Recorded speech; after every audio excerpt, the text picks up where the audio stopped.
couple of days on now from the defeat at Eastleigh. How do you assess how that game went as a whole? Of course, disappointed to have lost the game. Disappointed to have lost a man pretty early on. I thought the 10 men did well. I thought they worked hard to try and keep them out the box. We had a few half chances in that second half. The spirit was good. They didn't give up, but we couldn't get that goal. We had a couple of shots that were blocked that were on their way in. And they started wasting a little bit of time, so they was obviously a bit worried about us getting back in it.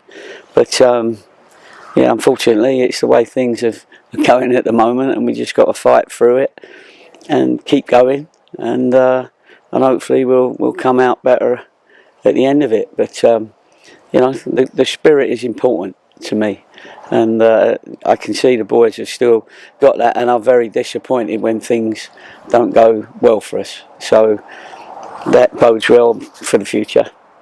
Now, just a few days before Gaffer, your team received a lot of praise. There was almost a sense of euphoria after the 4-4 draw against Altrincham. But is it fair to say that actually against Eastleigh, some things worked better there than they did in the home game?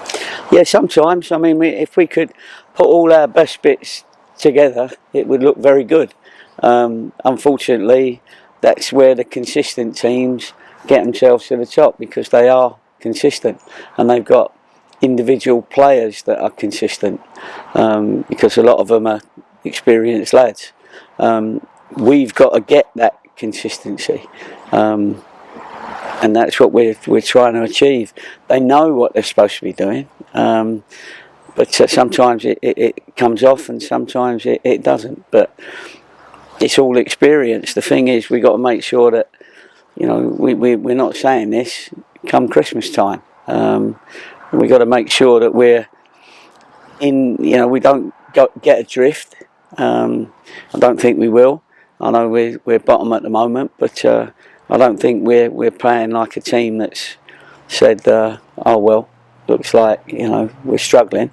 And I speak to the lads individually and collectively, and what I get from them is that they're up for the fight, which is good. And I know when people are and when they're not, and if they're not, they won't be involved, and if they are, then they'll always be involved. Anybody that's seen United all season, if you go back to the first few games and if you look at now, you can see that there is improvement in various aspects of the play. And you have said that whether it's a win or lose, that the teams and the individual players will be gaining in experience. Well, you just touched upon it. Yeah. Do you feel that the players are learning from each different experience they're getting? Yeah, I think so. I mean, that experience is the players around you as well. And it's nice, you know, for you to ask those questions, and I understand. But until we start winning football matches, you know, it's going to fall on some deaf ears, really, isn't it? You know what I mean? So I'm not standing here saying, you know, everything's rosy and you know, it'll come. I think it will.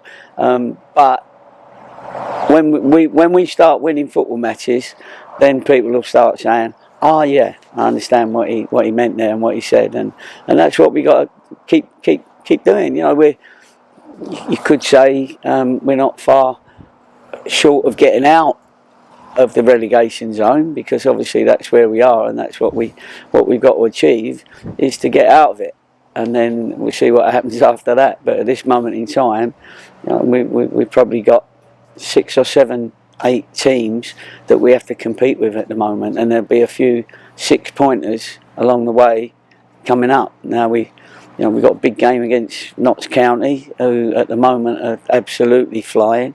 Everything's going well for them. They got, you know, big squad, good squad. We know a few of them, don't we? But you know, we've given them a couple of players that we'd have rather kept ourselves. But anyway, that's where we are, and we'll, you know, hopefully we can compete, stay in it, and hopefully we'll have 11 men on the pitch for 90 minutes. That's important. I felt he was unlucky, Jarvis. Not Marshall. You know what I felt about that, and he's been fined quite heavily and he accepted it. He understood.